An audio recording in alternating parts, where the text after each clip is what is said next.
The itchy roughs and endless ale of the playhouse.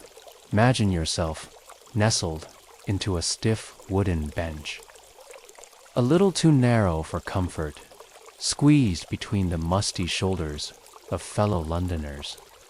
The year is 1599, and the afternoon air is thick with the aroma of roasted chestnuts, damp wool, and the tang of the nearby Thames. You're in the Globe Theatre, one of the many venues lining the bustling South Bank, waiting for the next raucous performance from the Lord Chamberlain's menore, perhaps the Admiral's men, depending on which troupe happen to have the best gossip that week. Behind the painted curtain, in a cramped room filled with makeup pots, candle wax, and heavy costumes, a young actor adjusts the enormous key collar known as a ruff. His name is Thomas, and he's just 18. Today, Thomas is playing a maid. Last week, he played a queen. He's still recovering from the black grease paint that made him sneeze for 2 days. But right now, Thomas is facing a far more pressing concern: how not to yawn. Yawning was a constant enemy for Elizabethan actors. Performances took place in the afternoon, under the open sky, often after hours of physical preparation, long rehearsals, and perhaps even a night of drinking or working. Another job many actors were also cobblers, scriveners, or cooks. The theaters weren't luxurious, and neither were the lives of the men who performed in them. You might imagine that yawning on stage would be a minor offense, perhaps even humorous.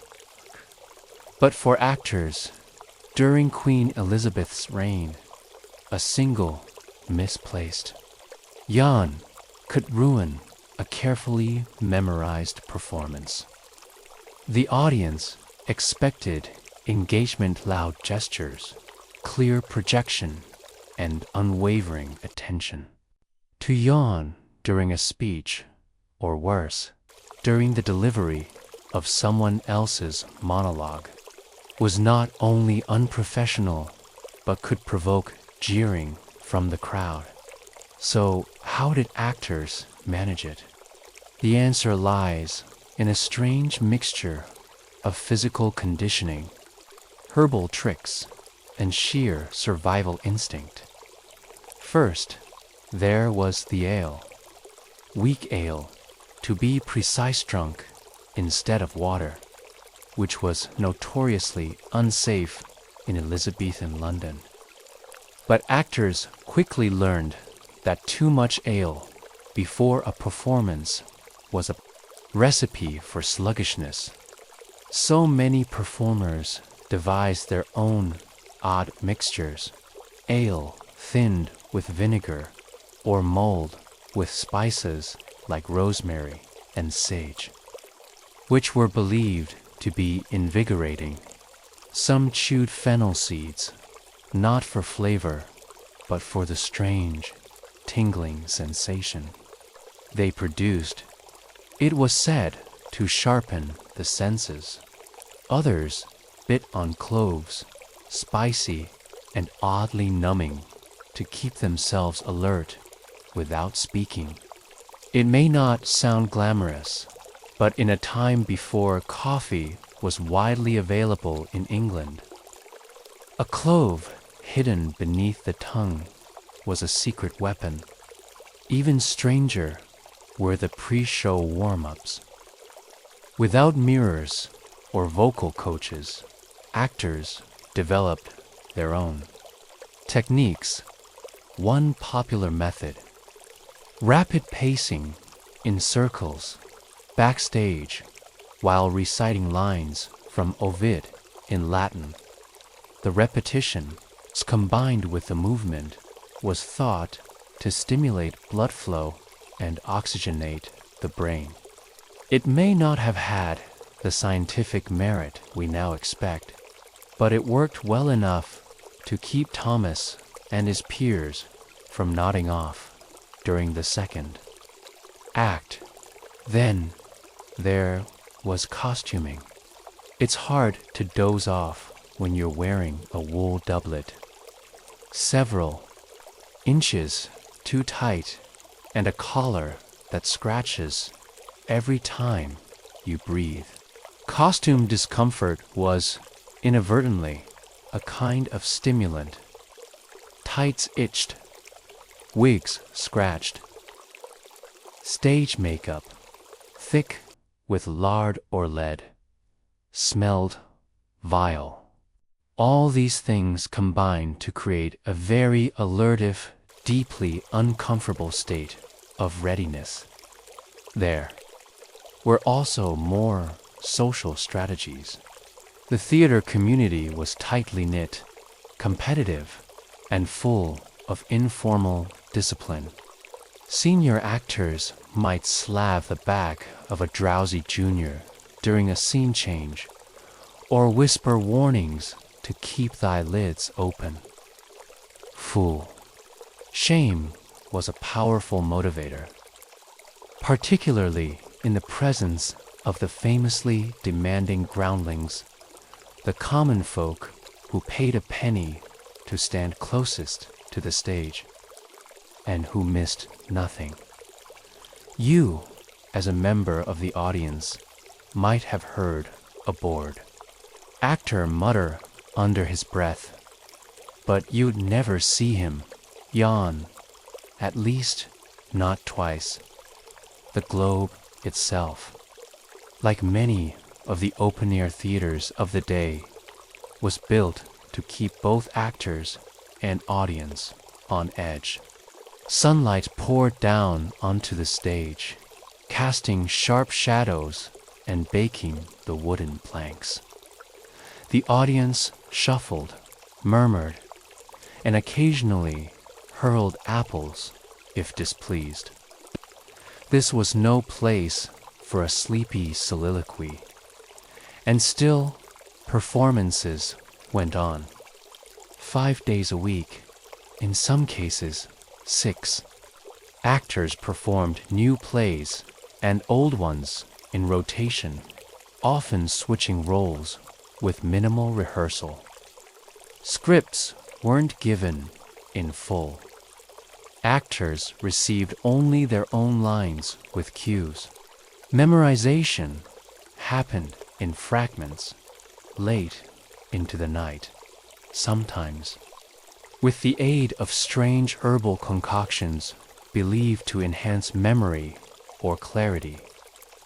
One such remedy involved steeping rosemary, sage, and marjoram in warm ale, then drinking it before bed. Whether it improved recall is unclear, but it certainly kept the drinker from relaxing. There's something deeply human in all of this. We often think of history's great playwright Shakespeare, Marlowe, Johnson as intellectual giants dreaming up immortal phrases in candlelit rooms. And yet, their words were first spoken by tired men in itchy clothes, chewing cloves and doing laps behind a curtain, desperate to stay awake for one more act. By the time Thomas stepped onto the stage that day, dressed in a bonnet and skirt, he was more awake than he'd been all week. He was alert, not from rest, but from ritual, those odd Elizabethan hacks designed to push away the creeping fog of drowsiness. The question, of course, remains. How did these odd rituals develop, and what did they say about the expectations placed on performers at the time? By now, you've seen young Thomas take his place on the splintered oak stage of the globe. He's holding his lines.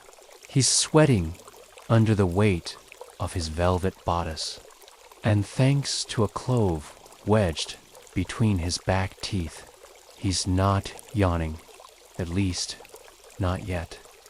But why did it matter so much? To answer that, we need to understand how serious the business of acting had become by the late 16th century in England.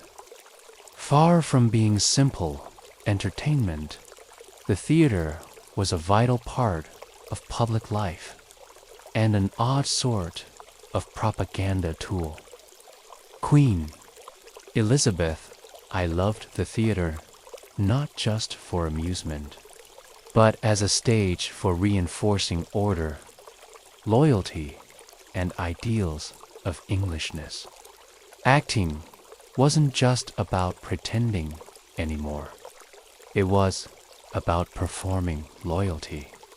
And under that pressure, the last thing any actor wanted to be seen as was inattentive. This cultural seriousness gave rise to what we might call the performance etiquette of the Elizabethan stage. Even though rehearsal times were short and the working conditions grim, the expectations were high. Actors were expected to remain utterly present, to deliver long soliloquies with emotional precision. And here's the kicker: to be visibly attentive to every other actor on stage. You might imagine that standing silently in the background during someone else's monologue would be the perfect time to sneak in a little yawn.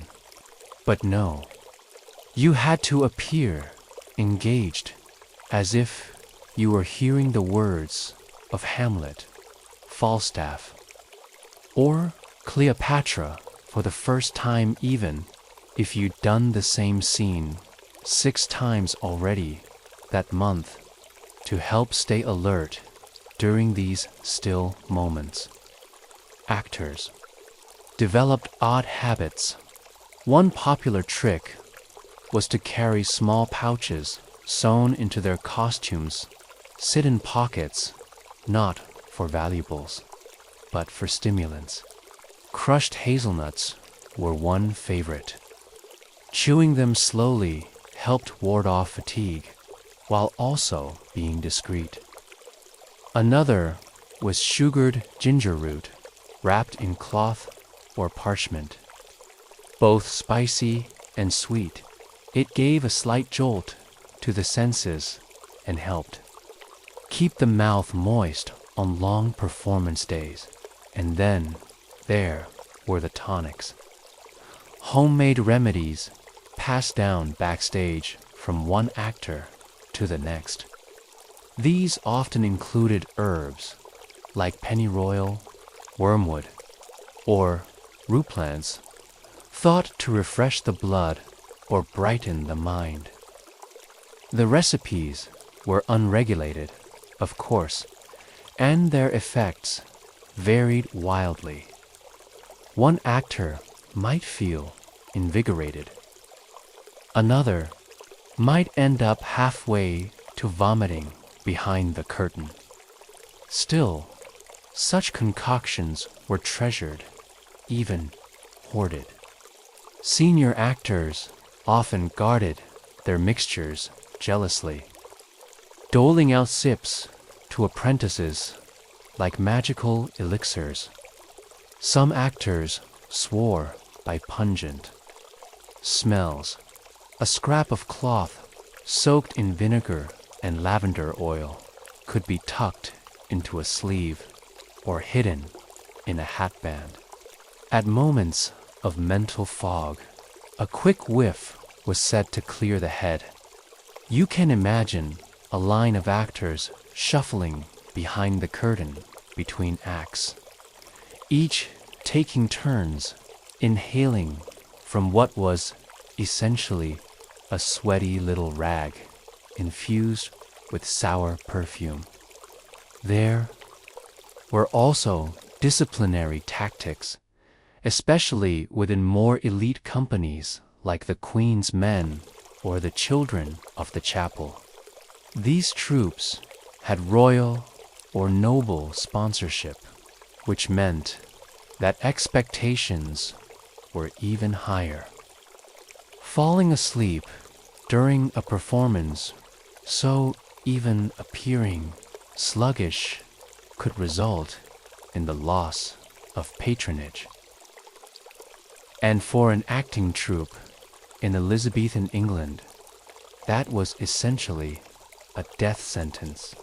Without noble backing, you lost access to theaters, audiences, and legal protection. So companies developed internal punishments, missed cues, earned fines.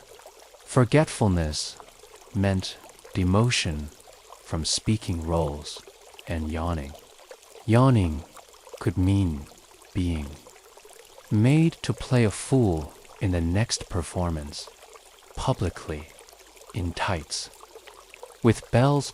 Thomas, of course, was aware of all of this. But like many young players, he had his own secrets.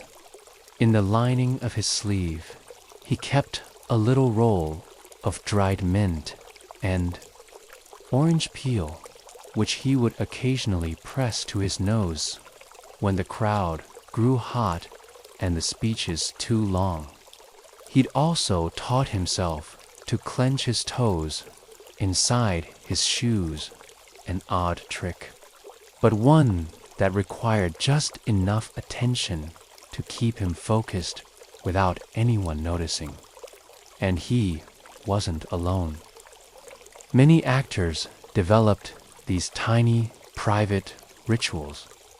One would tap his left thumb 3 times before each entrance. Another whispered the opening of the Lord's Prayer in Latin before each scene. These acts weren't just superstition, they were survival, a way of anchoring oneself in the moment, of keeping the mind from drifting into boredom or sleep. What makes this even more remarkable is the sheer number of roles these actors had to manage. The idea of a repertory system in Elizabethan England meant that a single troupe might perform a different play every night of the week. A single actor might be required to memorize 30,000 lines a year. That's more than Shakespeare ever wrote for a single character. And remember, they weren't given full scripts, only cue scripts parchments containing just their own lines and the last few words of the previous speaker's line as a prompt. That meant that even listening on stage wasn't a passive task, it was essential. Monsieur Q and the whole scene could collapse like an overbaked pudding. Despite all this effort, audiences in the galleries, those paying a little more to sit on benches, might catch an actor faltering mid-scene, eyes blinking too long, jaw twitching with the effort to suppress a sleepy sigh. The groundlings, who were rowdier and less forgiving, might shout, "Speak up, turtle-face," or "Is thy tongue drunk?" or just "thy wits." But somehow the plays went on. The scripts were spoken, the scenes completed. Not because Elizabethan actors were tireless geniuses, but because they had created a messy, collective toolbox of tricks physical, herbal, psychological, to keep their brains and bodies alert, even when their tights sagged, their collars chafed, and their stomachs growled. What's fascinating is how few of these tricks were ever written down. We know of them only from the stray notes of diarists, a few snatches of backstage conversation recorded in letters, and the occasional reference in actors' memoirs or manuals. Most of what we know about how Thomas and his peers fought yawns, fatigue, and distraction comes from these scattered crumbs, and yet the legacy of that focus of those performances delivered through squinted eyes and clenched teeth lives on in the plays themselves. The rhythm, the breath, the pacing need was all shaped by tired men doing their best to stay awake and keep the crowd engaged. But that leads us to another question. Once the curtain fell and the applause or jeers died down, how did these actors wind down from such heightened states of alertness? The play is over. The crowd has dispersed, their apple cores and walnut shells scattered across the muddy yard of the Globe Theatre. The air is cooling, shadows stretch across the wooden galleries, and the sun sinks into the river fog. Somewhere nearby, a boatman shouts over the splash of oars. The actors, still in costume, begin to peel away from the stage like dried leaves from a branch. Thomas Our Young, performer, blinks hard. The performance is over. The lines are delivered, and, for the first time in hours, he lets himself yawn because now, finally, it's safe. But what happens next? What did Elizabethan actors do once the performance was done? When the adrenaline wore off, the clove dissolved, and the itchy collars could finally be unfastened. The answer is not glamorous. There were no dressing rooms, no post-show receptions, and certainly no fruit platters waiting backstage. Actors returned to cramped lodgings, common rooms above taverns, or the spare corners of inns that doubled as playhouses. There were no private carriages or velvet line. Coaches most walked home, often across long stretches of uneven cobbled roads, in muddy shoes and threadbare cloaks. For many, the end of the performance marked the start of yet another job. Elizabethan actors weren't wealthy. They worked piecemeal, paid per performance, and supplemented their income through side work, tutoring, copying, legal documents, even selling fish. After the play, Thomas might trade his skirt for a smock and help a printer set type for a few extra pence. Yet, even among the exhaustion and poverty, there were rituals of decompression. Many actors ended their days in alehouses, not rowdy taverns of legend, but quiet corners tucked beside the Thames, where cheap wine and thin stew were served with stale bread. Here, performers would gather to rehash the day who missed their cue, who earned a cheer, who forgot a prop. These weren't rehearsals. They were a kind of communal exhale. Some had stranger rituals still. One well-known actor was said to walk backwards for the first 100 paces after every show, to shake the voices from his shoes. Another insisted on dunking his feet in cold river water to cool his speaking muscles, though how many truly followed this habit in Chile? London evenings is debatable, but perhaps the most important post-performance ritual was sleep. Elizabethan.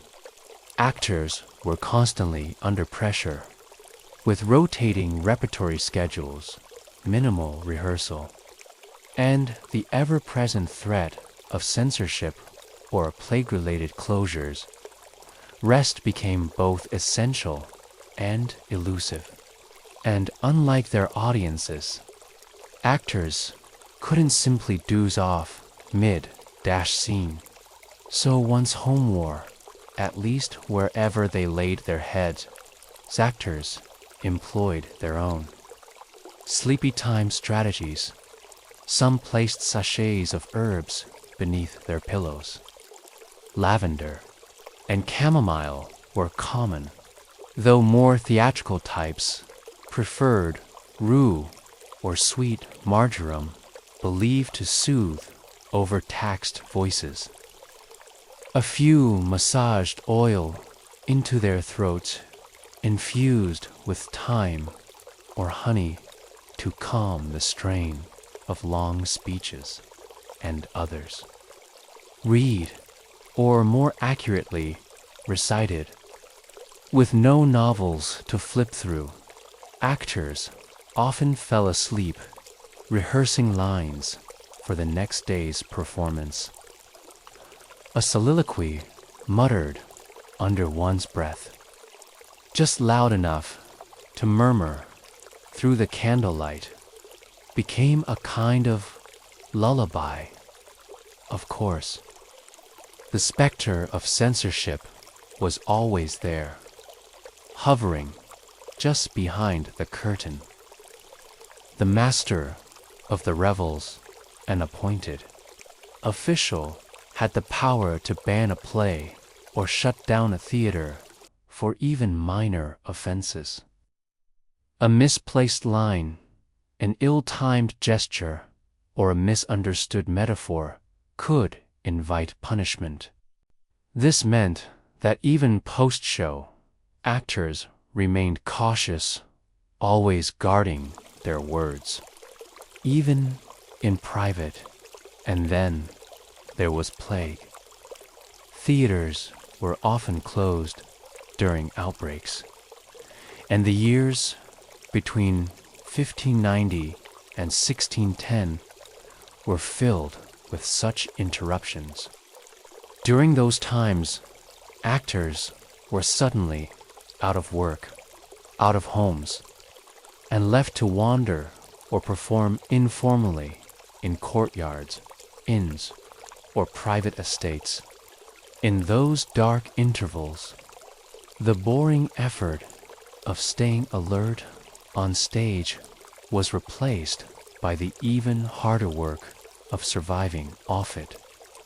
So why did they keep going? Part of it was necessity. There were few professions that offered the kind of social upward mobility that acting, paradoxically, sometimes could. A handful of actors like Richard Burbage or Edward Allenby came modestly wealthy, even founding schools or owning theaters. But for many, it was about community. The theater troupe was a kind of found family, messy, flawed, and endlessly rotating, but fiercely loyal. They shared clothes, lines, rent, secrets. They stitched each other's costumes. They pranked each other mid-performance. And, most importantly, they watched each other for signs of drooping eyes or a telltale jaw stretch. Thomas, in his boarding room above a butcher's shop, finally removes his costume. He rubs the clove oil from his lips and washes his face in cold water drawn from the courtyard pump. He lights a stub of tallow candle, then lies on the narrow cot, tucked under a low ceiling beam. Tomorrow, play a constable or maybe a widow. He doesn't know yet. What he does know is that if he wants to make it through tomorrow's monologue without yawning, he'll need rest. But before he sleeps, he runs his lines again, softly, half aloud. The syllables of Shakespeare roll over him like warm waves. He doesn't understand all the words, but they have rhythm. They are music. And that music, more than any tonic or clove, keeps him afloat. So the next time you find yourself drifting off during a performance, be it on stage, screen, or in the pages of a history podcast, remember the long tradition of sleepy resilience, of actors whispering to themselves in the dark, hoping to stay awake just long enough to make it to the curtain call, and ask yourself this: how many of history's greatest lines were spoken by someone who was just trying not to yawn? Scrolls, silk slippers, and the palace couriers of the Forbidden City picture the still hush of dawn in Ming Dynasty, Beijing. The morning air clings softly to the edges of carved stone courtyards, and faint rustling comes from silk banners swaying under the earliest stirrings of palace life. In the Forbidden City, sprawling and sealed like a lacquered box, a narrow procession of figures begins to assemble. These aren't soldiers or scholars. They're eunuchs, palace servants, both revered and quietly feared, dressed in flowing robes, stitched with symbolic cranes, their heads bowed just slightly. They carry with them something more precious than gold or jade. Messages, not shouted orders or barking commands, but handwritten scrolls need appointments, warnings, wishes, each one bearing the brushstrokes of the emperor or one of his court, and their job to walk, sometimes across rooms, sometimes across provinces. The imperial Chinese court operated on paperwork. Decrees had to be drafted, copied, sealed, and sent. In the absence of telephones, telegrams, or even carrier pigeons, human messengers were the thread that held the vast bureaucracy together. But why eunuchs? Why not soldiers or professional scribes? The answer is complicated, and like much in imperial China quietly. Bureaucratic. EUNUCHS in the Forbidden City were trusted with access few others had. They moved between chambers and across thresholds that remained forbidden to most. Their altered status made them, in the eyes of the court, politically safely likely to build dynasties of their own, more likely to serve loyally, and, above all, to remember their place. But many eunuchs, especially in the Ming and early Qing dynasties, became power brokers in their own right. Their roles expanded from basic service to administration, spying, and confidential errands, and among the most mundane yet vital of these errands was carrying the emperor's words across the breadth of the empire. A eunuch courier did not gallop on horseback through rainstorms or leap fences. No, the journey was far slower and far quieter. It began with preparation.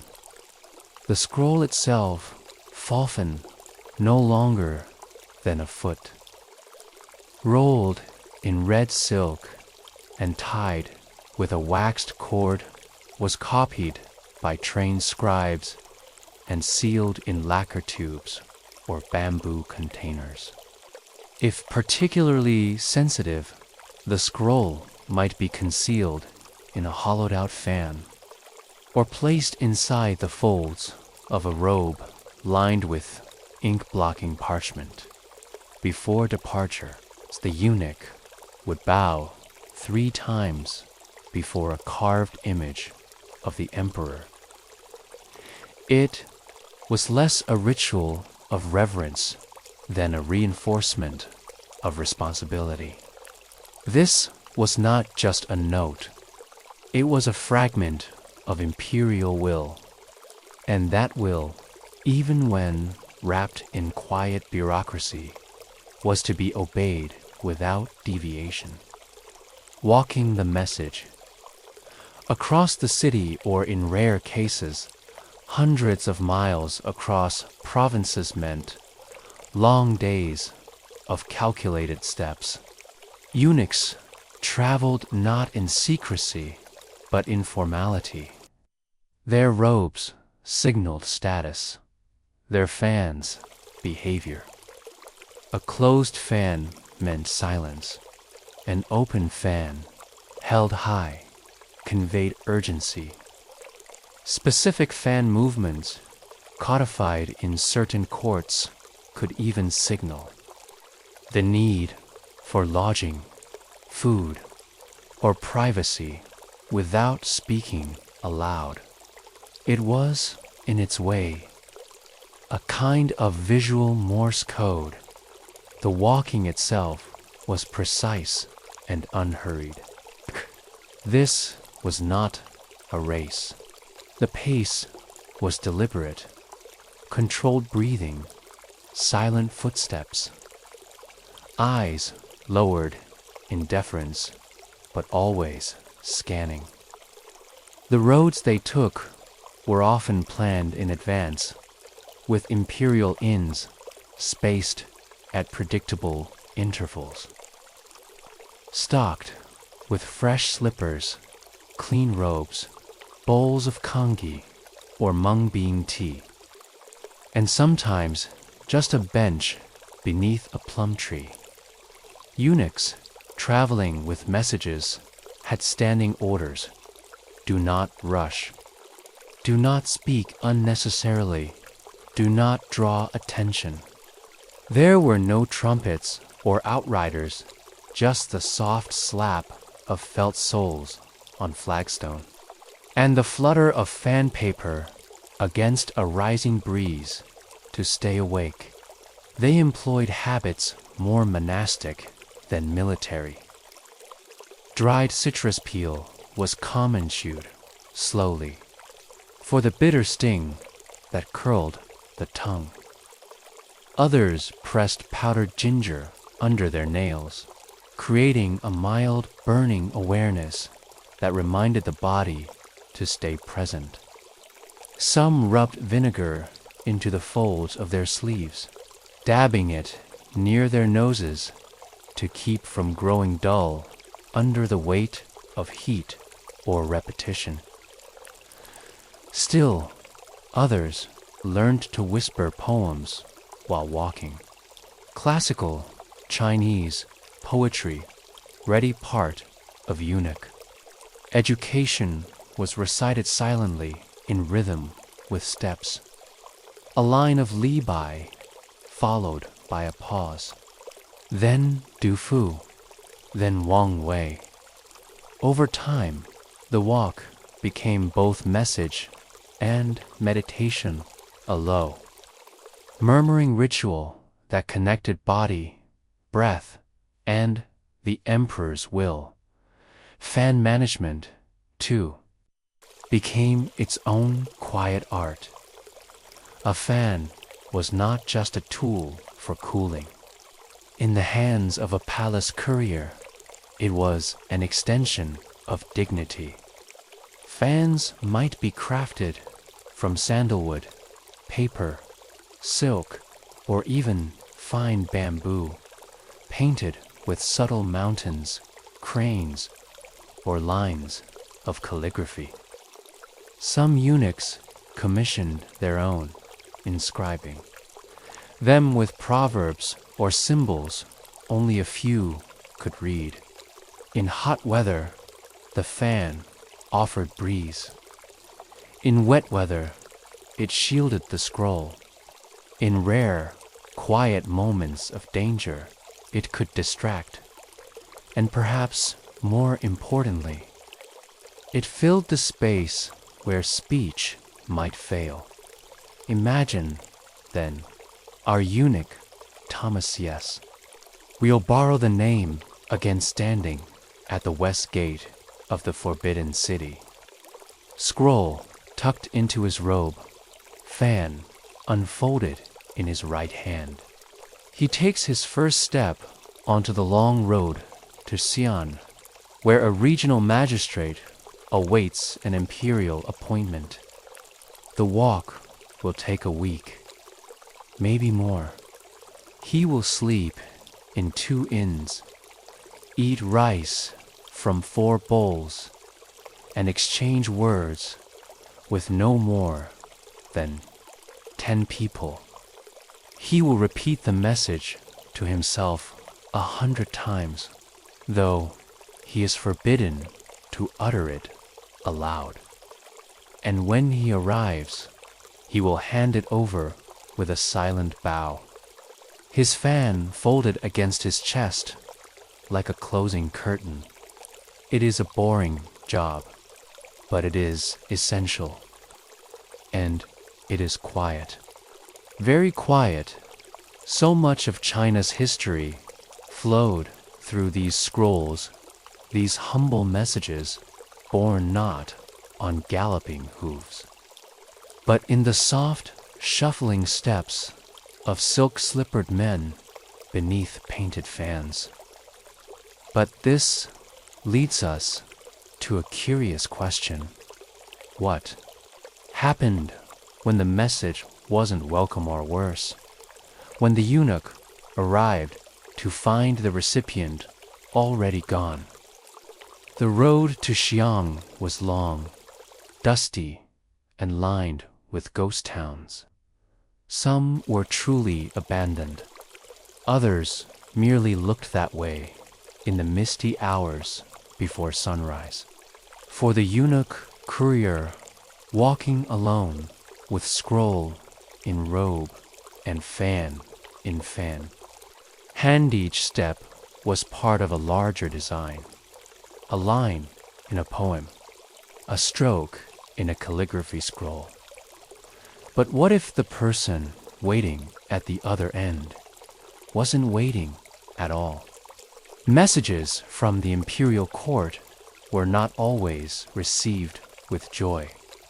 They might contain promotions or rewards, but more often they bore difficult news, an assignment to a remote post, a summons to court, or in some cases, a veiled reprimand. The language of the emperor was never direct, always couched in poetic phrasing, metaphor, and ritual formality. But those reading between the lines often knew exactly what was being said.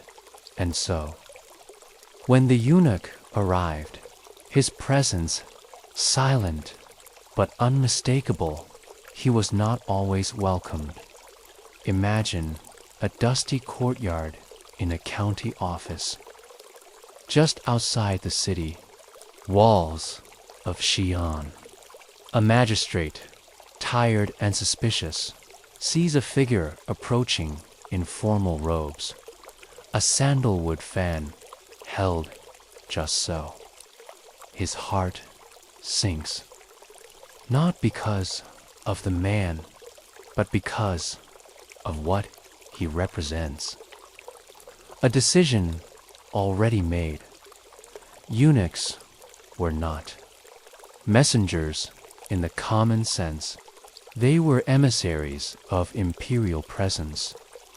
Their very arrival changed the energy of a room.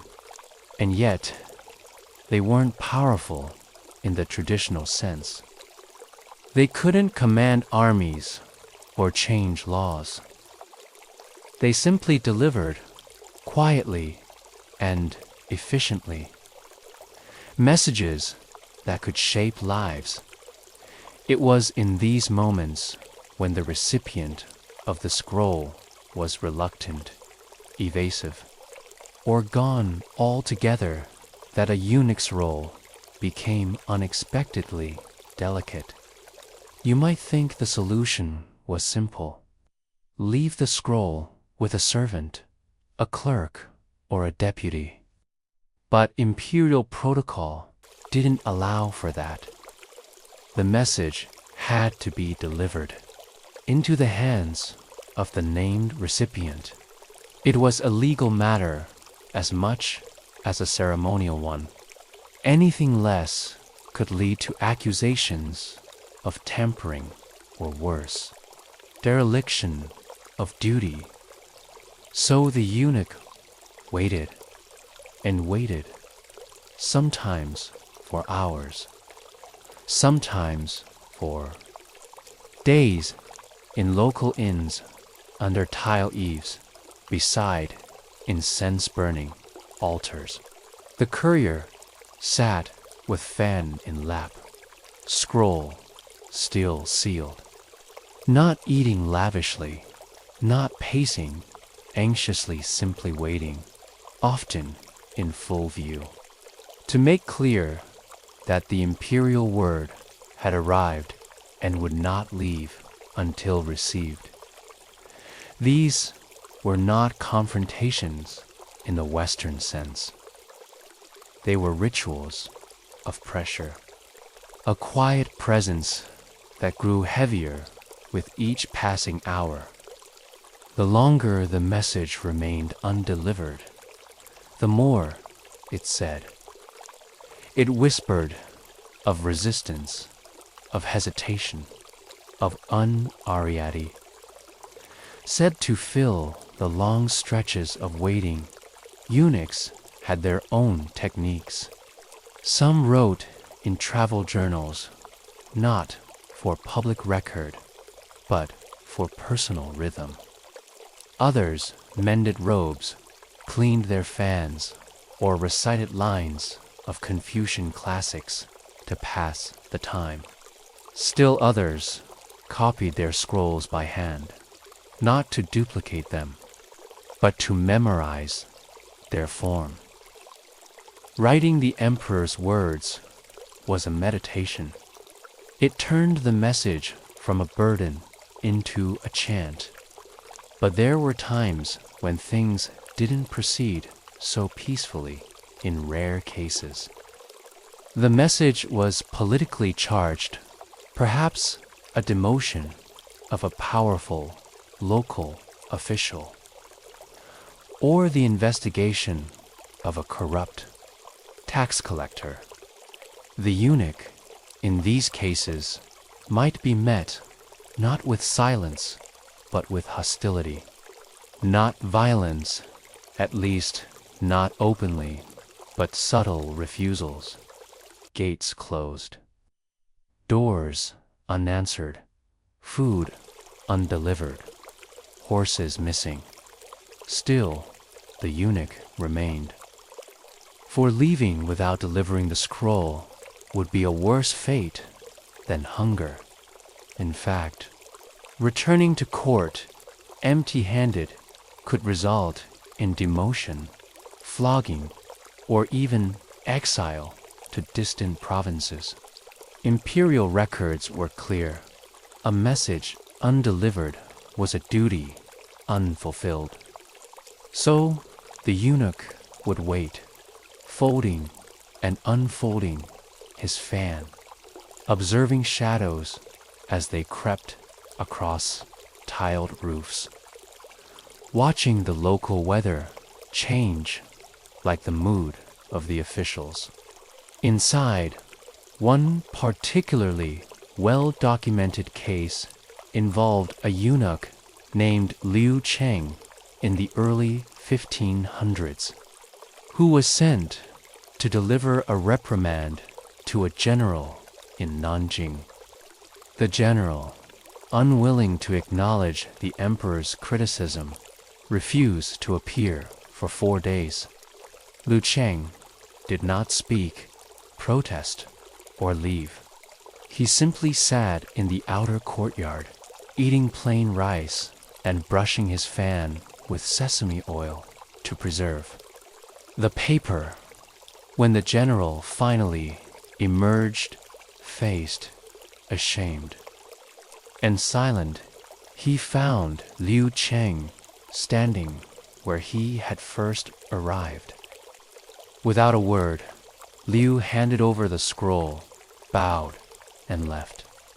The story spread through the court like wildfire, not because of drama, but because of restraint. It was a lesson in loyalty without spectacle, obedience without cowardice. There was also the question of return. Once a eunuch had delivered his message, he had to bring confirmation.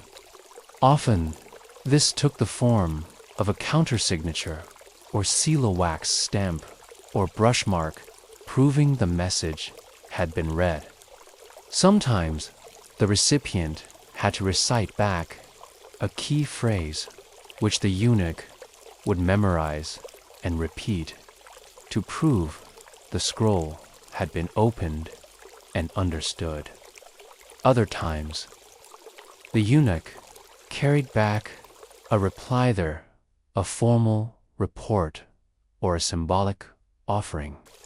In some cases, a simple knot of silk was sent back with the courier, dyed a particular shade to indicate tone: indigo for calm acceptance, yellow for joy, or gray for respectful disagreement. It was bureaucracy as theater, language as fabric, and always the fan dot, that humble folding fan, remained at the heart of the entire process. Open or closed, painted or plain, it was both tool and totem. When words failed, the fan spoke. When tempers flared, the fan cooled. And when messages were finally delivered, it was folded gently, not snapped shut, not tossed aside, but tucked close like a sacred script. The image of a eunuch walking back toward the capital robe, dusted with travel, fan gently waving against. His chest, eyes scanning the horizon, became a kind of invisible thread binding the vast empire together, not with force, but with fidelity. Still, one might ask, what happened to these eunuchs once their service was complete? Did they retire? With honor? Were they remembered in stone, or did their quiet lives fade from the record, like the breeze from a fan once closed? Some stories end with applause, others with monuments or proclamations. But for the eunuch couriers of imperial China, those steady. Robed figures who carried messages across mountain passes and river towns, the ending was far less dramatic. More often, it was a quiet folding away of the fan, a final bow, and then nothing but silence. After decades of service, a eunuch might find himself no longer summoned for imperial errands. His steps slower, eyesight faded, fingers less sure in the sealing of scrolls. He might be reassigned to the archives of the palace or to a quiet post in a temple library.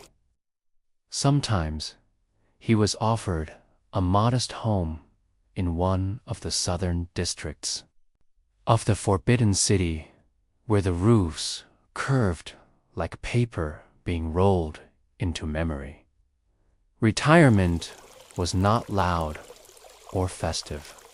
There were no banquets, simply a final journey back from a distant prefecture, the last scroll handed over, and then stillness.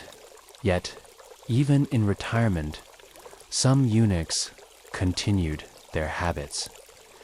They kept scrolls tucked into the sleeves of their robes, not official ones, but personal writings, calligraphy, or copied verses from Tang poets.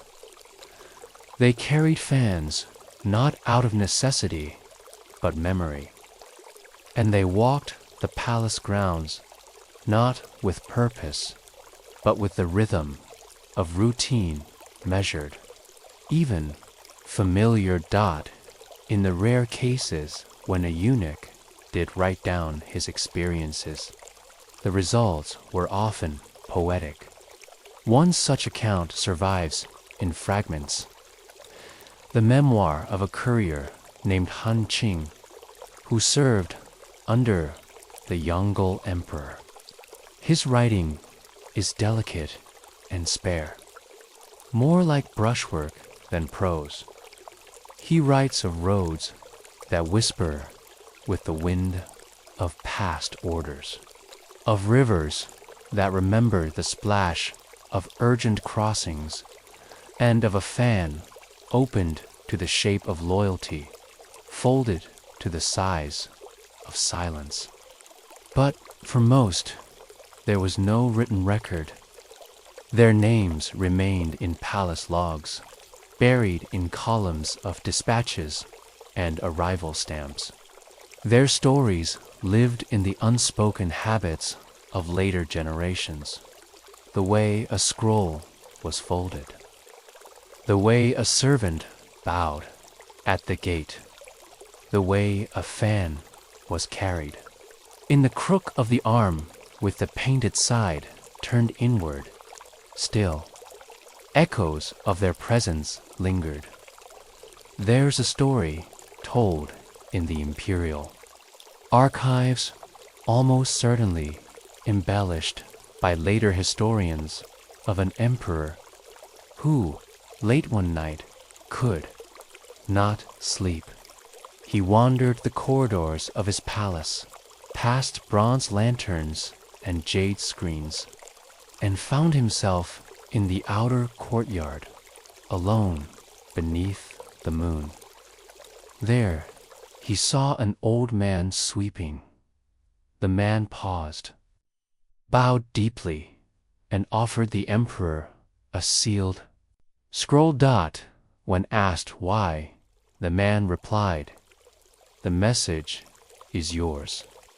I was only waiting for the right hour." The emperor opened the scroll to find it blank. He looked up, but the man had vanished, whether real or imagined. This tale says something about how these messengers lived on in the cultural memory of China, not as dramatic figures, but as quiet reminders of order, timing, and patience. The fan, too, took on symbolic meaning after the couriers were gone. Scholars and playwrights began to associate it with subtle forms of communication. A closed fan might suggest secrecy, an open one, honesty. A fan lifted without a word could imply a question. One waved slowly could be a kind of farewell. Even in later centuries, long after the formal courier system was replaced with faster and more modern bureaucracies, the figure of the eunuch with a fan persisted in stage plays and shadow puppet shows. Children would see him gliding silently across the stage, scroll in hand, fan tucked beneath his chin. His pace slow and sure. He never shouted. He never rushed. He never forgot his message. As the Ming Dynasty fell and the Qing rose in its place, the role of eunuchs changed dramatically. Some rose to extraordinary influence, managing imperial affairs, overseeing vast estates, even manipulating succession. Others fell from favor, accused of corruption or overreach. But the image of the humble messenger remained untouched by scandal. He was not part of palace intrigue. He was not a power broker. He was simply a thread in the imperial fabric, small but essential. In modern China, very little physical evidence remains of these couriers. A few fans, perhaps, in museum collections. A scroll or two, preserved more by accident than intention. And the stories told in whispers, written in footnotes. Acted out in slow-moving dramas set in dynastic times. But their impact is everywhere. If you know how to see it in the layout of old courier rest houses, now used as tea shops, in the ceremonial phrasing of government announcements, in the rhythmic pacing of old men walking the quiet lanes of Beijing, hands clasped behind their backs, fan tucked under one arm like a memory folded against the heart. And so we return to that road, the one stretching out from the gates of the forbidden city. Dust rising, birds quiet, the sun not yet warm. You might imagine, just for a moment, a figure walking there, robes gently brushing the earth, a sealed scroll resting against his ribs, a fan turning slowly in his hand like a whisper of silk. He does not speak, he does not hurry, but he carries with absolute care. The word of an emperor, a message without embellishment, a duty without noise, a history folded page by page, fan by fan. Velvet slippers, celestial lamps, and the observatory that slept at New Nif. You had wandered up the hill above Constantinople in the early 1580s. Just before the call to prayer floated over the rooftops, you might have seen a curious shape looming above the tiled city. Not a mosque, not a palace, but a dome with slender towers around it, and beneath that dome, people who were not praying, nor sleeping, nor even particularly busy. They were watching the sky, or writing about it, or waiting for it to darken just enough to begin again. This was the Imperial Observatory of Taqi al-Din, and though it lasted only a few brief years, it became one of the most peculiar, quietly revolutionary, and sleep-oriented places in Ottoman history. It also had a strange rule. No one was required to wear formal robes while calculating lunar parallax, especially not at night. Many prefer their pajamas. But let's go slowly. The man at the center of this observatory was Taqi al-Din Muhammad ibn Murraf, a brilliant and often sleepy-looking polymath born in Damascus, trained in Cairo, and eventually invited to Constantinople by Sultan Murad III. Taqi al-Din had wild hair, a calm voice, and a habit of carrying several unfinished notebooks wherever he went. He often worked late at night and believed that the stars revealed themselves more clearly when one was both comfortable and barefoot in the summer of 1577.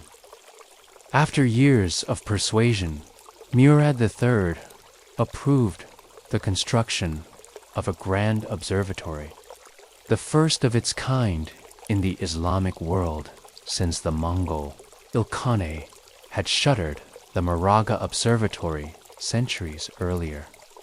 Taqi al-Din was given generous funding, a hilltop site with panoramic skies, and permission to hire a dozen assistants of his choosing. He selected scribes who didn't mind working by candlelight, mathematicians with unusually neat handwriting, and apprentices who brought tea rather than opinions.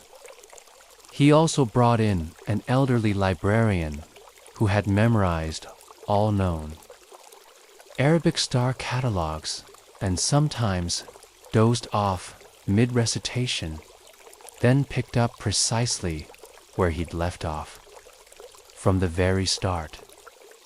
The observatory's rhythm was unusual. It did not open at dawn. It opened around noon, after tea had been poured and the long morning naps had ended. No one rushed. Taqi al-Din believed haste was the enemy of precision, and that a hurried astronomer was as useless as a leaky astrolabe. Besides, the stars would not be hurried, and the moon cared little for schedules. What mattered was consistency, clarity, and a great deal of patience. Within the observatory's walls, silence reigned. Heavy carpets muffled footsteps. Lanterns were fitted with tinted glass to preserve night vision. Writing desks were low to the ground, designed for sitting cross-legged. Each astronomer had a personal tea shelf, a small sand timer, and a copper-bound journal labeled with the phase of the moon on which their calculations began. Most dressed simply in linen robes, soft slippers, or even sleepwear when the night work stretched past the second call to prayer. Taqi al-Din himself was often seen in a woolen sleeping cap, a quill behind his ear, and one sock mysteriously missing.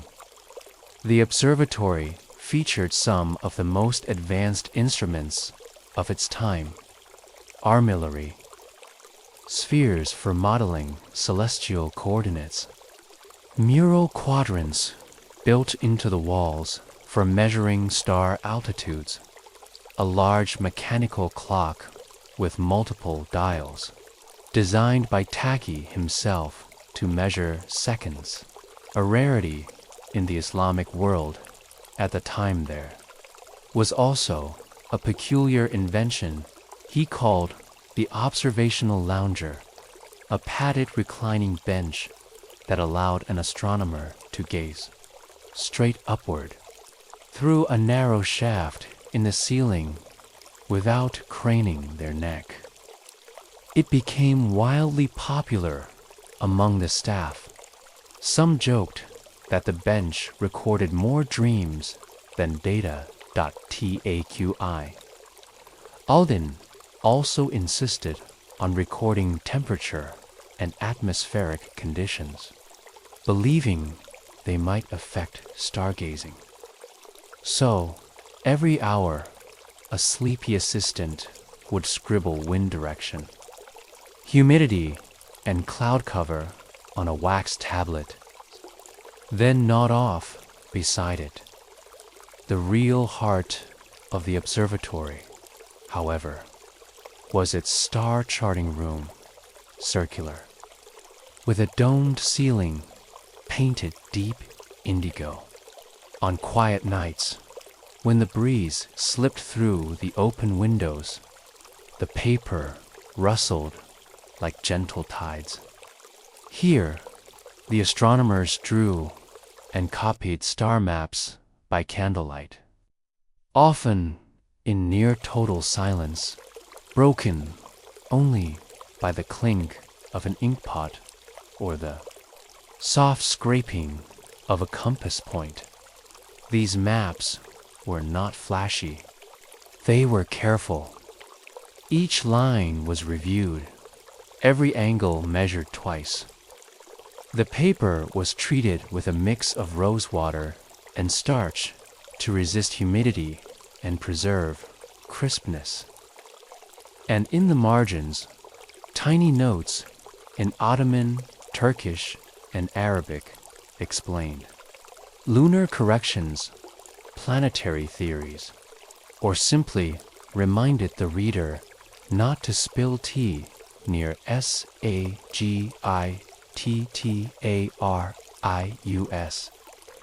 at the center of it all. Often surrounded by scrolls and cushions was Taqi al-Din himself, calm, meticulous, and perpetually sleepy. He once remarked to a visiting scholar, "The heavens do not shout, they murmur. To hear them clearly, one must not be awake, but still." It is perhaps no surprise, then, that the observatory became known locally as the sleepy eye of the empire. Neighbors reported strange lights at night, soft music from ney flutes, and the occasional argument about Mars that drifted out into the gardens. But the observatory was not all ease. Its quietness masked urgency. Taqi al-Din's goal was nothing less than to update and correct centuries of astronomical tables, which had grown dusty and imprecise. He believed the stars could predict not just eclipses and seasons, but moods of empires. And he worried that without better data, the Ottomans might drift into ignorance, or worse. Astrology, his battle was not against the stars, but against complacency.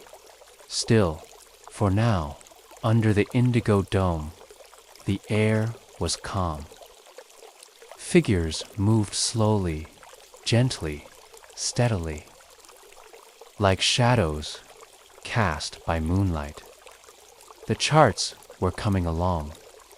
The tea was hot. The stars waited patiently. And in the distance, the first owl of the evening called across the Bosphorus, while Taqi al-Din and his pajama-clad assistants mapped the heavens under lamps that barely flickered.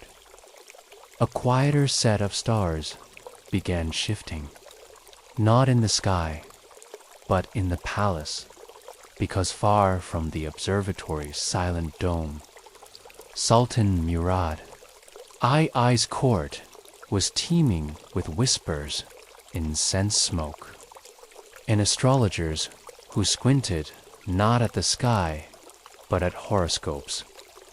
These were the Manuchma, court astrologers whose jobs were to interpret celestial signs, read the fate of the empire in Saturn's retrogrades, and most importantly, determine auspicious dates for just about everything, from when the Sultan should travel to when grain taxes should be collected, to whether or not it was a good time to commission a new courtyard fountain. They were respected, sometimes feared, often impeccably dressed, and they did not like Taqi al-Din, not one bit. To them, he was a troublemaker, not because he doubted the stars, but because he read them too literally. He did not divine fate. He calculated orbits. He measured comets with quadrants instead of emotion. And worst of all, he often made jokes about horoscopes. Once, during a royal banquet, someone asked him what the stars predicted for the Sultan's health. Taqi had paused, sipped his sherbet, and said, "The stars say he will feel exactly how much sugar is in this." It did not go over well. Back at the observatory, however, Taqi's work continued. His star tables were growing. He had begun compiling a massive newsage, an astronomical almanac that included planetary positions. He also began designing a sun-powered mechanical clock, partly out of curiosity, partly because he thought it might make waking up for sunrise prayers slightly easier. But his relaxed style was gaining him enemies. The Grand Mufti, chief religious authority of the empire, had begun to hear rumors, strange ones, that Taqi's observatory harbored men who never wore shoes, that they burned foreign incense to improve calculations, that the observatory roof was used to spy on palace women, and, most egregiously, that some assistants wrote notes while reclined none. Of these were particularly true. Well, except the slippers. But the biggest scandal of all came in January of 1580, when Taki predicted a lunar eclipse with eerie precision. He had calculated it to begin within minutes of the midnight prayer, and he was right. The court astrologers had missed it by nearly an hour. The Sultan was pleased, but the astrologers were furious. They accused Taki of overstepping spiritual boundaries, that measuring the moon so precisely removed mystery from God's signs, that his obsession with numbers had made him arrogant. And one particularly theatrical astrologer, whose robe sleeves were longer than his arms, pointed out that no man who respects the heavens wears night clothes while addressing them. And just like that, the pajama controversy began. Pamphlets were written. Rumors were spread. Someone even forged a diagram supposedly found in Taki's observatory, labeling star patterns as dream moods and sleeper types. A complete fabrication, though Taki did once sketch constellations that resembled pillows for fun. The Grand Mufti called for a formal review. TAQ, I, ever calm, presented his data, his instruments, and even offered sweet pastries to the investigators. But things had changed by now. Sultan Murad III, once fascinated with the stars, had grown distracted by wars, poetry, and court intrigues. His interest in astronomy waned, while his trust in the astrologers deepened. Late that spring, with little warning, an imperial decree arrived. The observatory, officially called Daru Arasid El Sedid, was to be closed immediately. Some said it was for religious reasons. Others claimed it was political. A few whispered that the Grand Mufti had claimed Taki's telescope could see into the souls of men, which seems unlikely given it couldn't even clearly view Jupiter.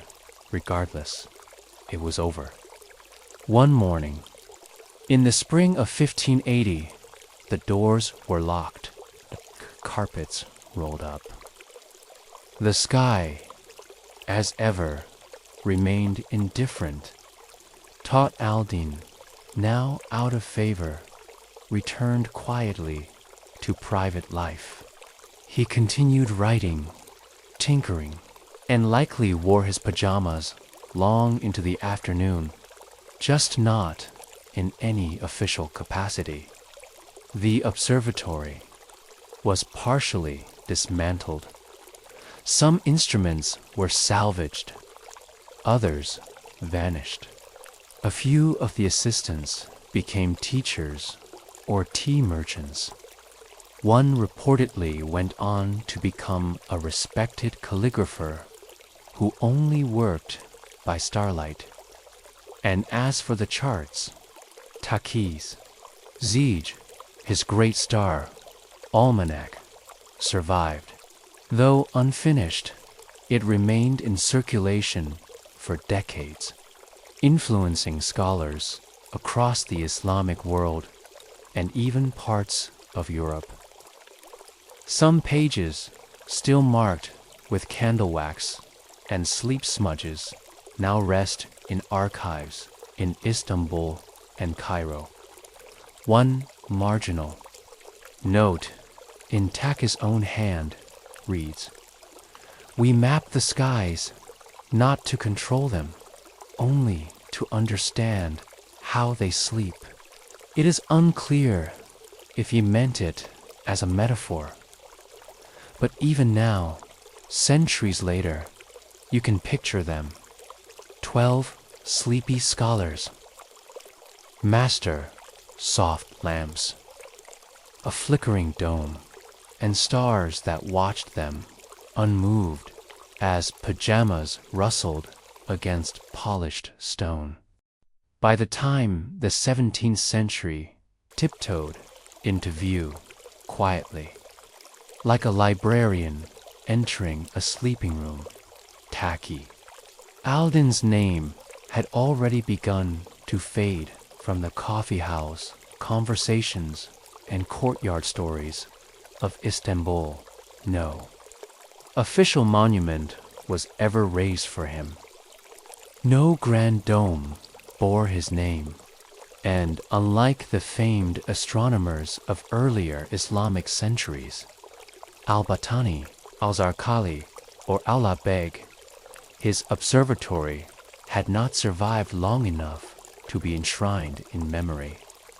And yet, small and very sleepy ways, his work lingered, his star charts precise, slightly smudged, and often annotated in the margins with quiet mutterings about cloudy skies or overripe figs, were still copied, passed between scholars, slipped into the back pockets of traveling imams who moonlighted as navigators, folded carefully into the trunks of Persian philosophers, even smuggled into Venetian libraries under the label miscellaneous diagrams. The pajama controversy, as the court gossips had dubbed it, was mostly forgotten. What endured was subtler, a shift in how the heavens were spoken of, because Taqi al-Din had not just mapped the stars, he had humanized them, unlike many of his predecessors who wrote of planets as divine abstractions or omens in a celestial bureaucracy. Taqi spoke of them as companions, distant, yes, mysterious, of course, but also familiar, like neighbors, who blinked at you politely each night. He believed that observation was a kind of intimacy, that to sit under the sky in your pajamas, notebook in hand, was not disrespectful. It was reverent in its own unwashed way. In fact, there are fragments in his notes that suggest he viewed sleep and astronomy as fundamentally related. 1. Passage translated loosely from Ottoman Turkish reads, "Dreams rise not from within, but from the gravity of the stars pressing lightly on the eyelids." No one is entirely sure what he meant, but that hasn't stopped many from trying. In the 18th century, a curious scholar named Ahmut Effendi of Salonika discovered several of Taqi's surviving manuscripts while cataloging documents for a university archive. Intrigued by the peculiar handwriting and amused by the occasional inkblot drawings of crescent moons wearing slippers, Ahmet began translating and annotating the texts. He noted Taqi's preference for midnight observations, his repeated frustration with cloudy spring nights, and his fondness for quoting ancient Greek astronomers in side-by-side comparisons. He also pointed out Taqi's attempt to combine mechanical clockwork with celestial calculation, which, in its awkward gears and levers, prefigured more modern scientific instruments. Ahmet even remarked, "The man studied stars like a poet, dressed like a dervish, and calculated like an accountant who didn't quite trust his own abacus. It was meant affectionately, later still, in the early 20th century, during a brief revival of Ottoman scientific interest. A historian named Leyla Osmanoglu stumbled across Taqi al-Din's Zij while researching navigational tools used in the Eastern Mediterranean. Leyla, who had a particular interest in astronomy and sleep patterns, found herself fascinated by how often Taqi's logs correlated star positions with the phases of human fatigue.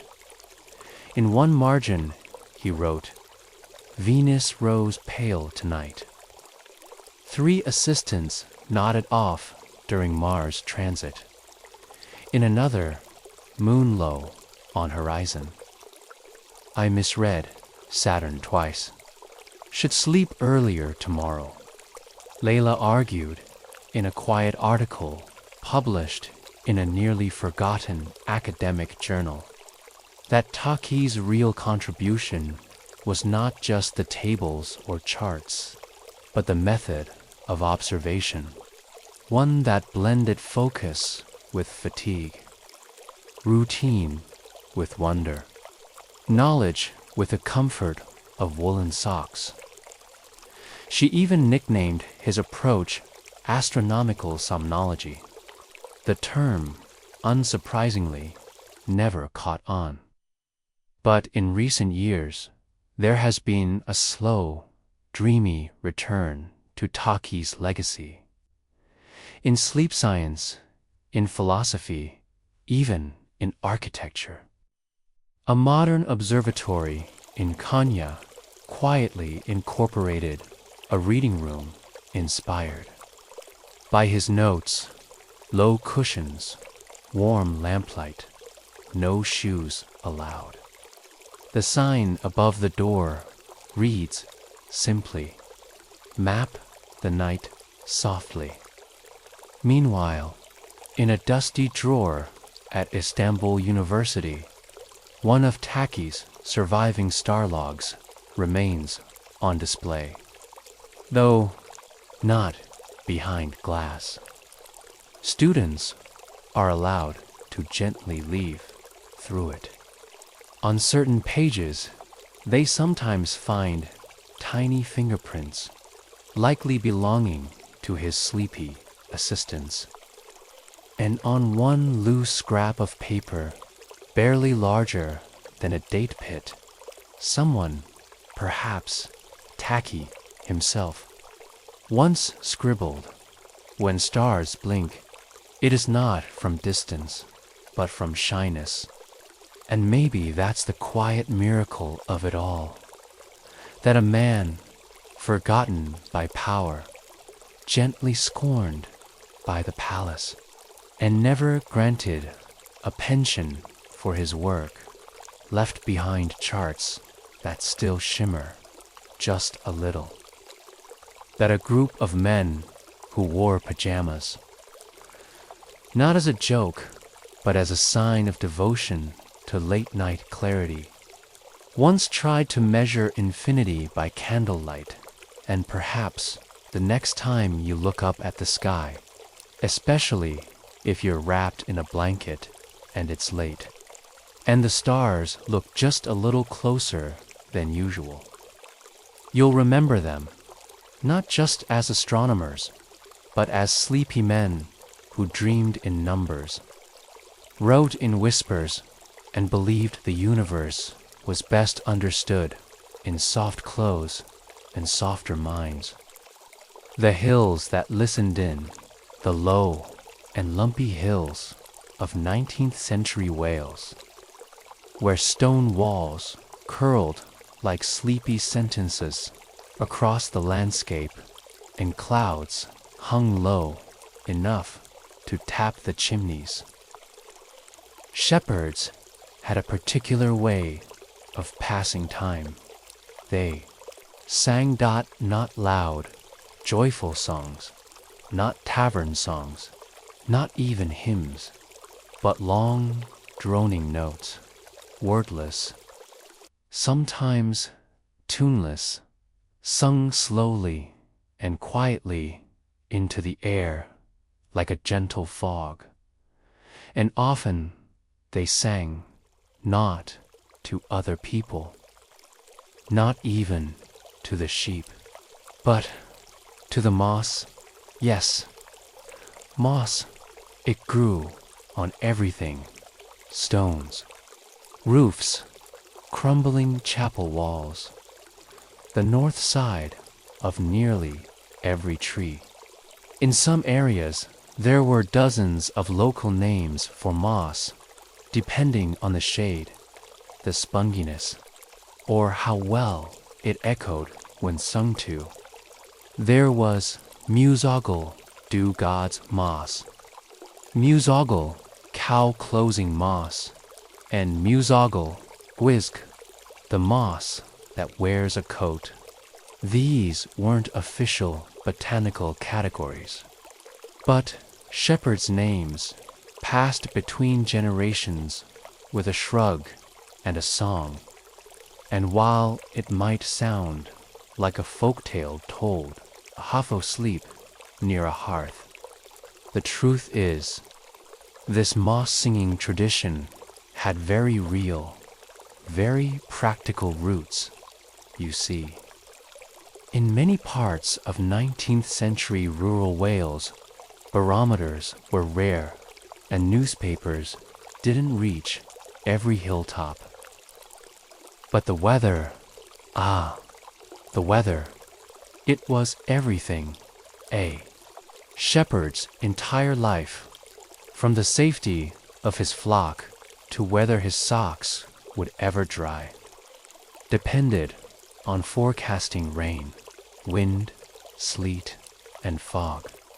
And one of the more reliable predictors, moss, it wasn't just superstition. It was observation turned tradition.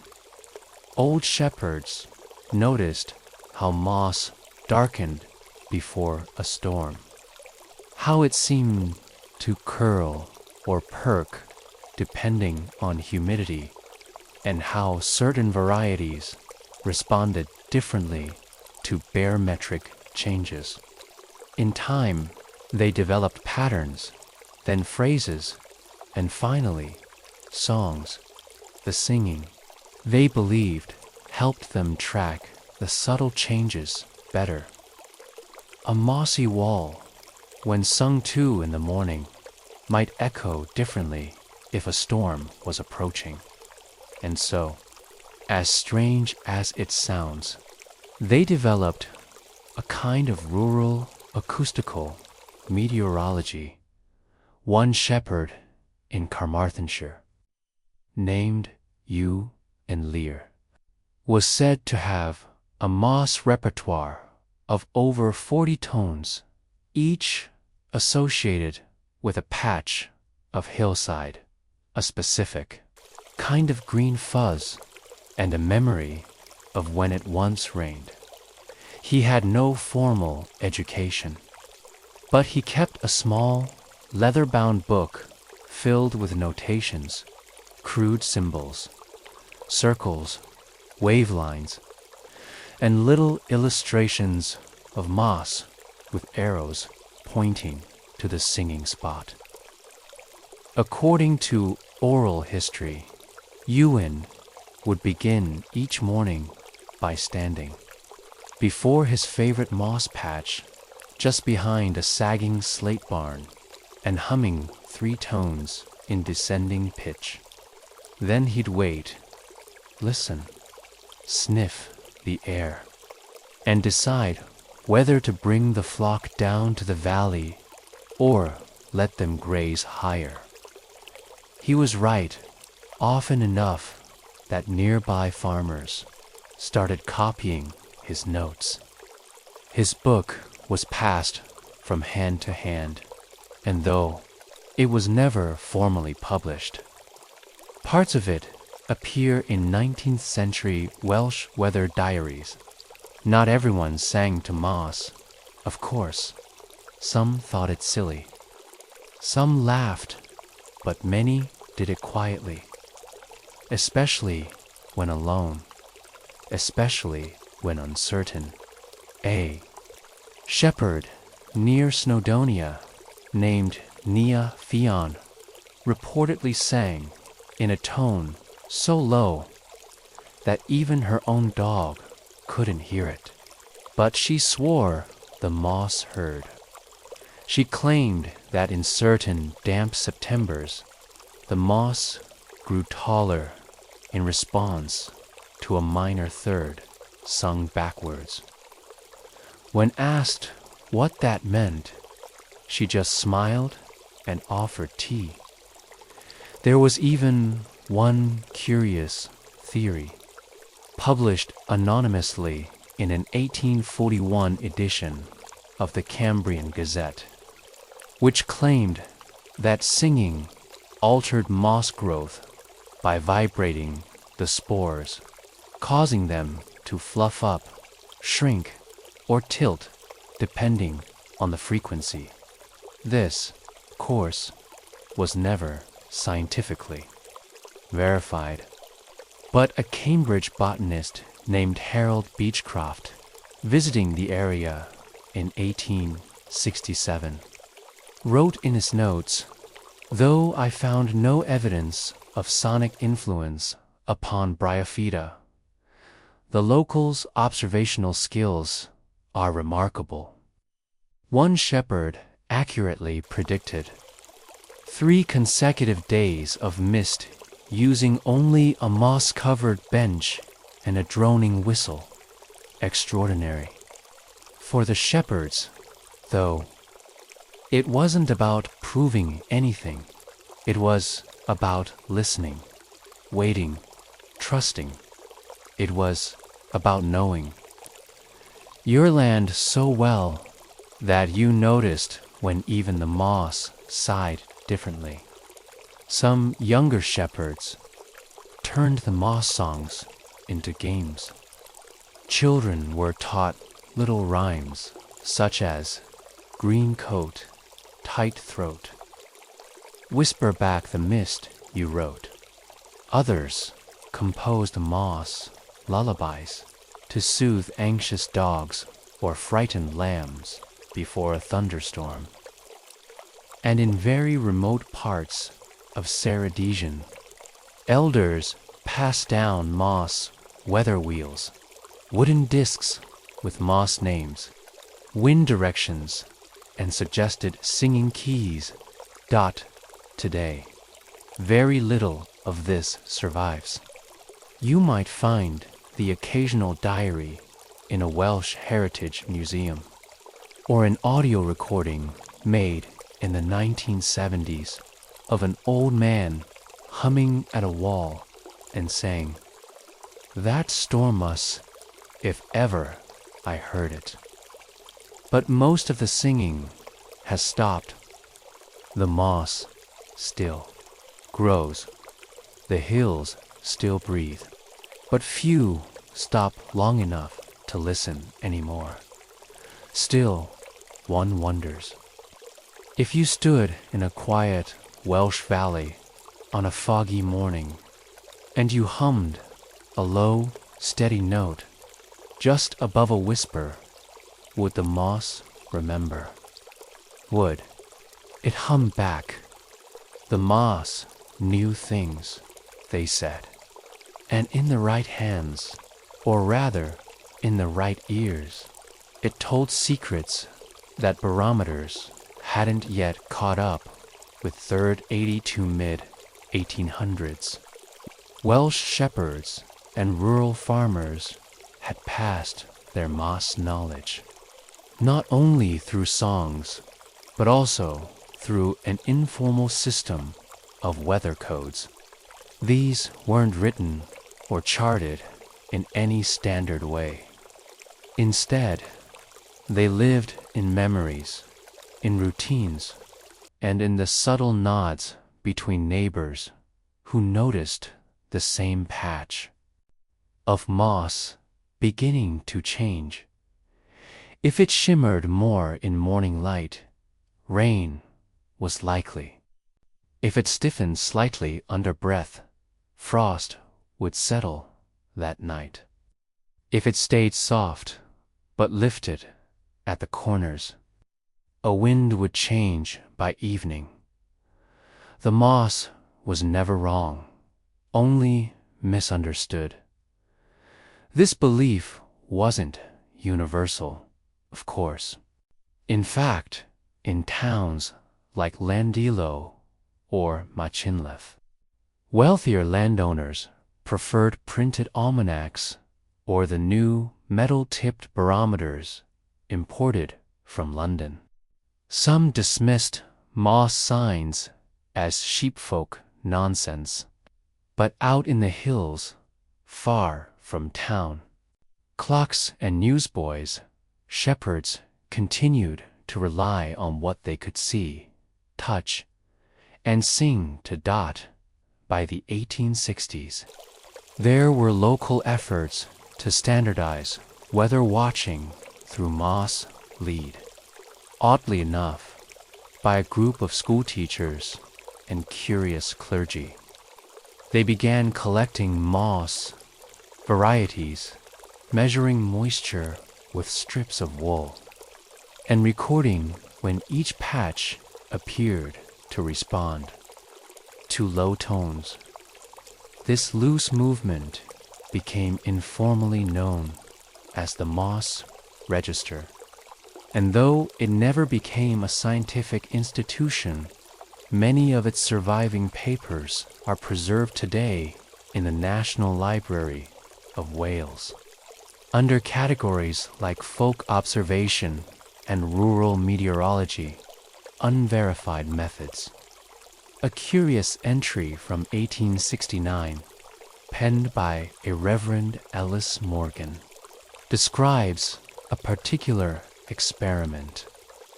I have observed the singing of young shepherds along a west-facing wall where mythological, lathe wet moss grows. Upon a minor drone, sung at half pace, the moss appeared to darken within 5 minutes.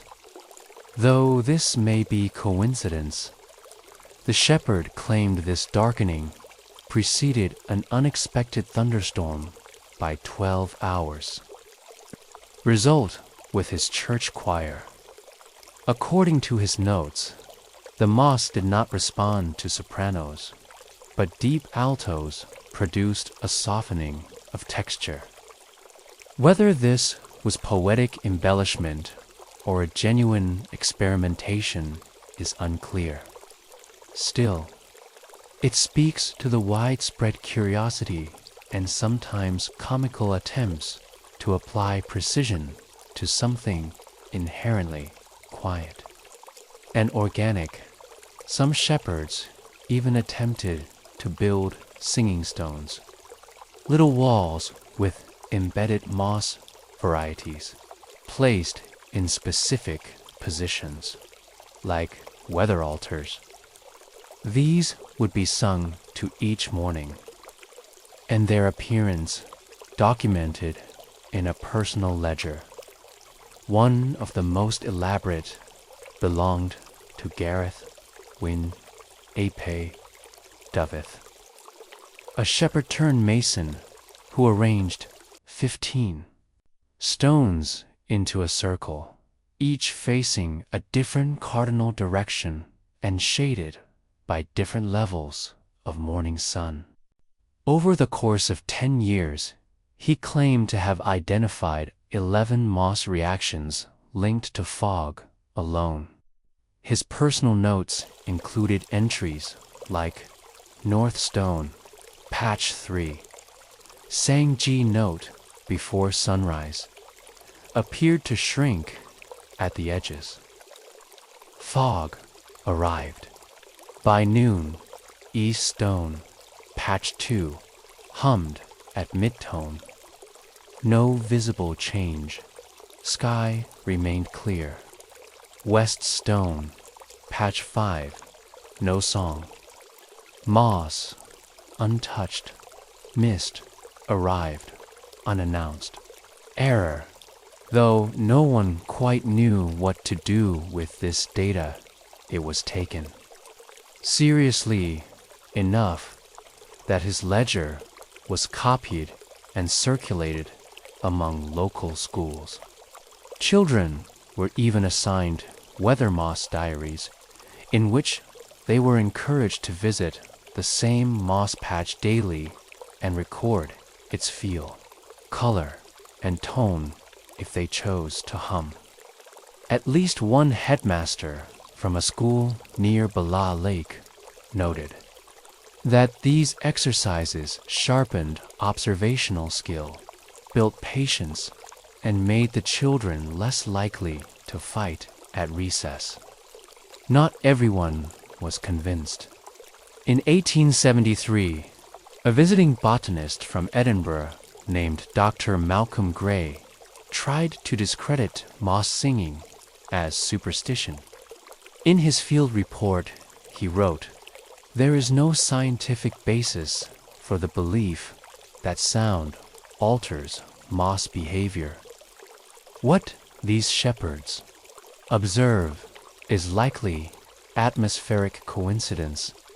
Their songs are a cultural overlay on natural barometric effects." He called the practice a rural lullaby mistaken for science. Yet what Dr. Gray misunderstood, and what those who lived in the valleys understood deeply, was that it wasn't about being right every time. It was about building an intimate relationship with a living landscape. To sing to the moss was not just to forecast rain. It was to participate in observation as ritual, and over time, a whole vocabulary emerged around it. You could hear a shepherd say, "The moss is listening today," meaning the air was still, the atmosphere watchful, the animals quiet, likely a storm ahead, or it's dry to the tone, meaning the moss didn't respond to the morning song, likely a day without. Rain, and rarely, but occasionally someone might say, "The moss sang back." Now, no one ever explained what that meant, but those who said it often said no more. They just went quiet and stared at the hills for a long time. As moss singing gained quiet fame among amateur weather watchers, there were growing efforts to formally preserve its rules. But could this quiet, almost spiritual weathercraft survive in the world of telegrams, railways, and factory whistles? That's what we'll explore next. By the late 19th century, the moss was quieter, not because it changed. Of course, it stayed right where it always had, coating rocks, creeping up tree roots, and softening the corners of stone walls. But the songs that once danced toward it, in the early mornings, hummed by wool-clad shepherds and hill-walking children, had begun to fade. The shift was subtle at first. More pressing changes came in the form of industrial clocks, mechanical weather stations, and a growing sense of skepticism toward what some called green superstitions, with railways creeping into once secluded valleys and children pulled into town schools with rigid curricula. There was less time to sing and less value seen in the old ways. The Welsh countryside was changing. In a report from 1886, one schoolteacher in Pose noted that only 3 of his 20 students still kept moss journals. By 1892, even those were discontinued. They prefer to talk about trains now, the teacher wrote, somewhat sadly. They say moss can't tell them when the postman will arrive. And so the moss singing waned, not in protest, but in quiet retreat. Like many oral traditions, it didn't end so much as it wasn't remembered aloud anymore.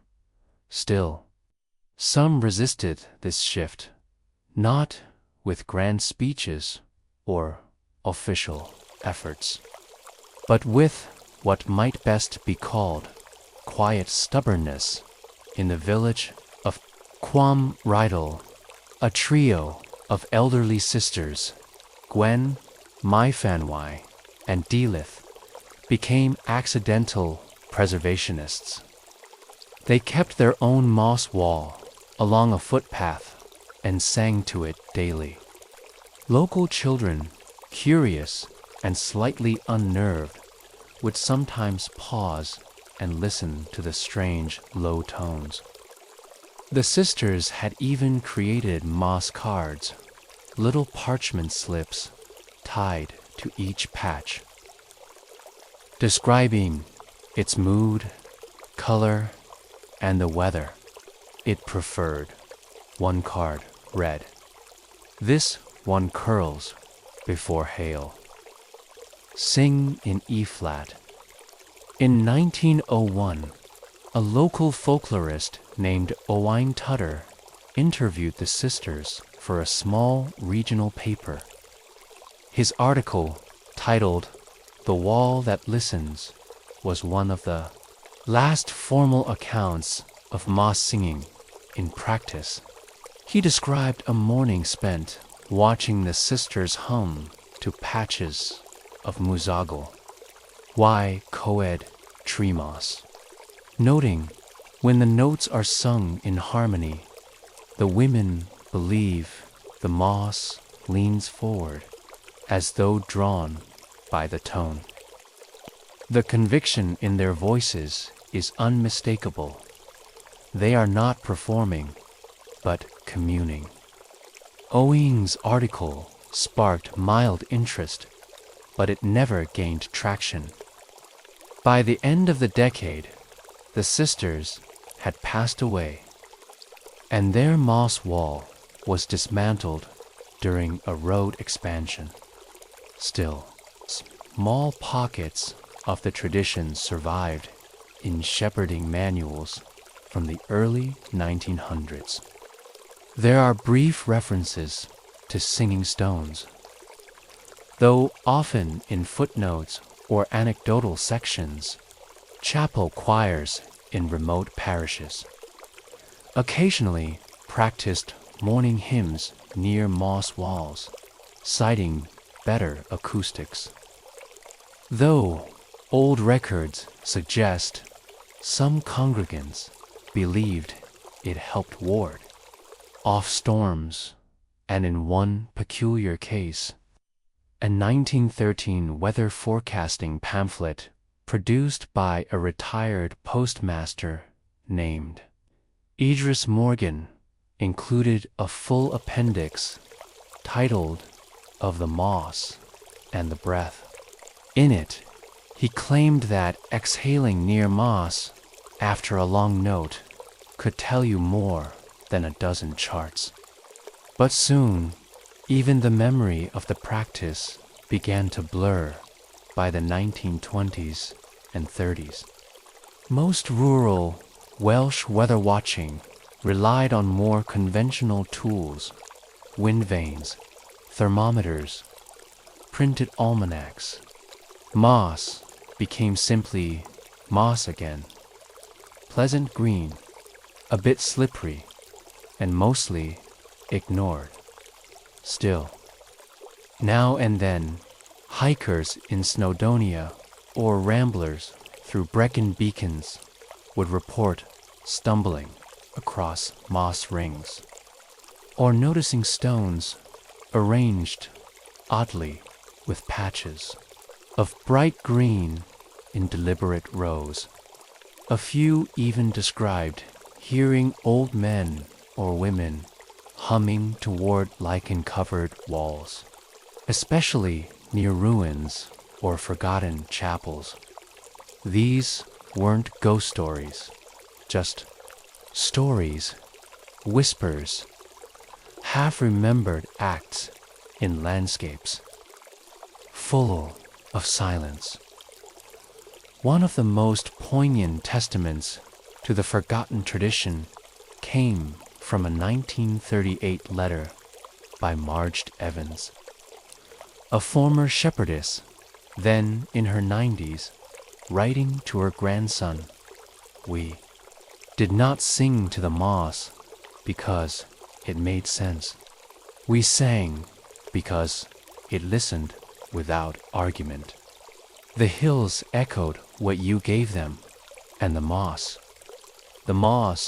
always kept your secrets. Today, moss singing is largely absent from public memory. Occasionally, a folk music group might reference it in an ambient track or performance art piece. Some botanists studying moss behavior have rediscovered old mentions in 19th century diaries, often dismissing them as quaint cultural notes. But here's the curious thing. In the early 2000s, a group of sound researchers at Bangor University experimented with low-frequency vibrations on various moss species. While not conclusive, the initial findings suggested that certain mosses absorbed and reflected sound in unusually specific ways, affecting local humidity and condensation patterns more than expected. Nothing definitive came from it. The paper was shelved. But one student involved remarked, "Sometimes I wondered if we weren't discovering something, but rediscovering something already known." So the next time you find yourself walking in a quiet, green place, maybe near a stone wall, maybe after a rain, and you notice a patch of moss that seems to breathe just slightly in the light, you could hum just once, just to see no one will hear, except maybe